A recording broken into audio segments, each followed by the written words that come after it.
பாசம் என்று நாம் தான் பரிதவிக்கிறோம். வேஷங்கள் ஏனோ சிலருக்கு பொருத்தமாய் பொருந்தி போவது தெரியாமல். 2 நாள் பழகினாலே நம் மனதை புரிஞ்சிருக்கிறவங்களும் இருக்காங்க. வருஷக்கணக்காக பழகியும் நம்ம புரிஞ்சிக்க முடியாதவர்களும் இருக்காங்க.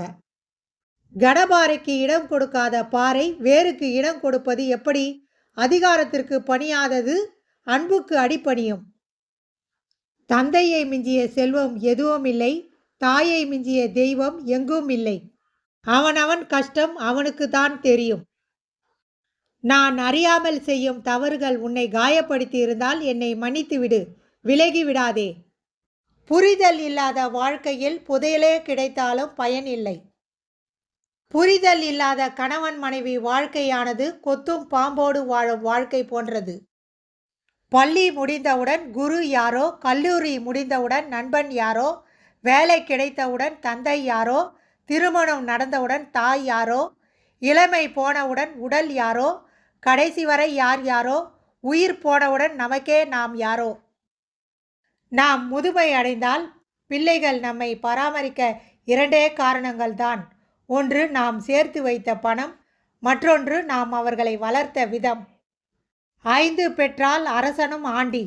சரியான விளக்கம்: ஆடம்பர தாய், பொறுப்பில்லாத தந்தை, ஒழுக்கமற்ற மனைவி, ஏமாற்றும் உடன்பிறப்புகள், பிடிவாத குணமுடைய பிள்ளைகள் என இவர்கள் 5 பேரையும் கொண்டவன் அரசனே ஆனாலும் அவனது வாழ்க்கை அழிவை நோக்கி போகும் என்பதே ஆகும்.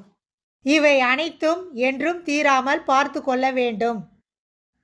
தெய்வங்கள் இருக்கும் இடம் எது தெரியுமா? தண்ணீர் பானை குலதெய்வம், உப்பு ஜாடி அன்னலட்சுமி, அஞ்சலறை பெட்டி மகாலட்சுமி, ஊறுகாய் பாட்டில் குபேரன், அரிசி பானை சிவன், தோரம்பருப்பு முருகன், மஞ்சள் பொடி அம்பிகை.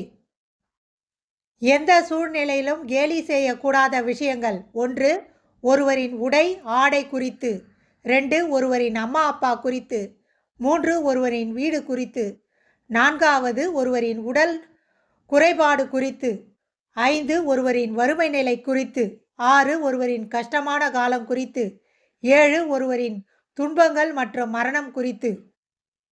கணவனின் ராஜதந்திரம்: தன் தவறை மறைக்க மனைவியை குறை சொல்லும் கணவன் ராஜதந்திரம். மனைவி சாதாரணமாக பேசினாலும் எப்போ பாரு கத்ரா என குறை சொல்வதுதான். இதை கேட்ட மனைவி வாயடித்து போகிறாள். கணவனோ சுதந்திரமாக தப்பிக்கிறான்.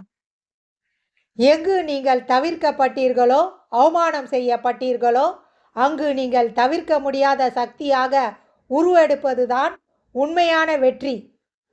வைராக்கியத்தை விட்டுவிடாதே, ஜெயிக்கும் வரை. நம்பினோரை கைவிடாதே, தேவை முடிந்தவுடன். அன்பானவரை இழக்காதே, அதிகாரம் வந்தவுடன். ஏளனம் செய்யாதே, வசதி வந்தவுடன். துரோகம் செய்யாதே, எந்த சூழ்நிலையிலும்.